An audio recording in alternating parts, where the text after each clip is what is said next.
Salut à tous, c'est Robin Mace. Je vous propose dans ce tutoriel une pièce très simple et qui permettra à certains débutants d'entre vous de s'introduire à un jeu un peu plus musical avec du relief, des nuances et de l'articulation. Il va donc être important de suivre les quelques consignes que je vais vous exposer. En fin de vidéo, je rejouerai le morceau plus lentement avec les partitions et tablatures à l'écran et si vous les souhaitez au format PDF, c'est disponible avec le lien dans la description sous la vidéo.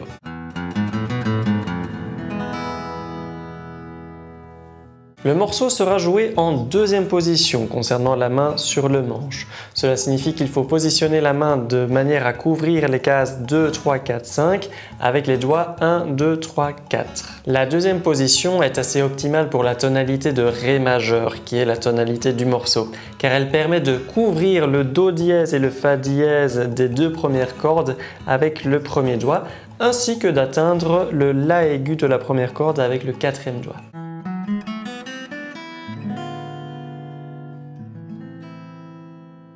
Essayez de jouer la mélodie de manière bien legato, c'est-à-dire en connectant au mieux les résonances des notes jusqu'à l'attaque de la note suivante.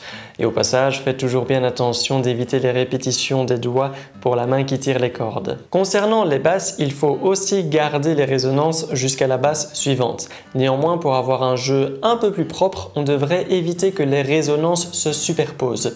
Donc, dès que vous avez joué une nouvelle basse, il est recommandé de poser son pouce sur la basse précédente pour couper sa vibration. Je vous montre l'exemple, observez le mouvement de mon pouce.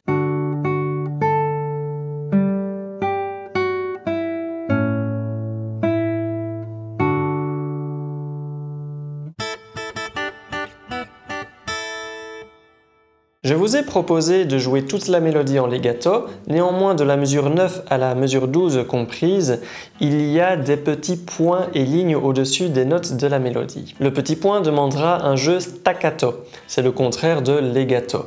Il faut donc couper la vibration de la corde le plus vite possible après l'avoir attaquée. Attention, vous pourriez avoir le réflexe d'également couper la vibration de la basse. Cela ne doit pas être le cas, les basses doivent continuer à résonner le temps de la blanche ou ronde. Réalisez le staccato de la mélodie avec le doigt qui est censé attaquer la note suivante. La petite ligne horizontale est là pour désigner que la note pourra durer plus longtemps que le staccato.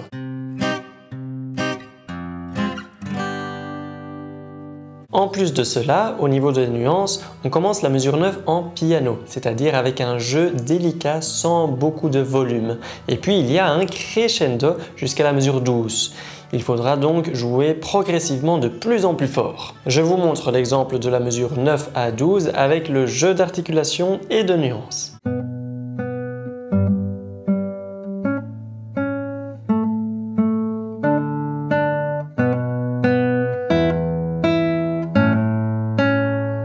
Et pour terminer le morceau, il y a un petit ritardando qui signifie qu'on va ralentir le tempo jusqu'à atteindre la dernière note. Cela permettra de marquer la fin. Voilà, un morceau qui paraît simple à première vue, mais si vous ajoutez toutes les petites épices que je vous propose pour donner plus de saveur à la pièce, on se rend compte que cela demande un certain temps d'adaptation. Voici l'enchaînée lente avec partition et tablature. Pour le PDF, c'est dans la description.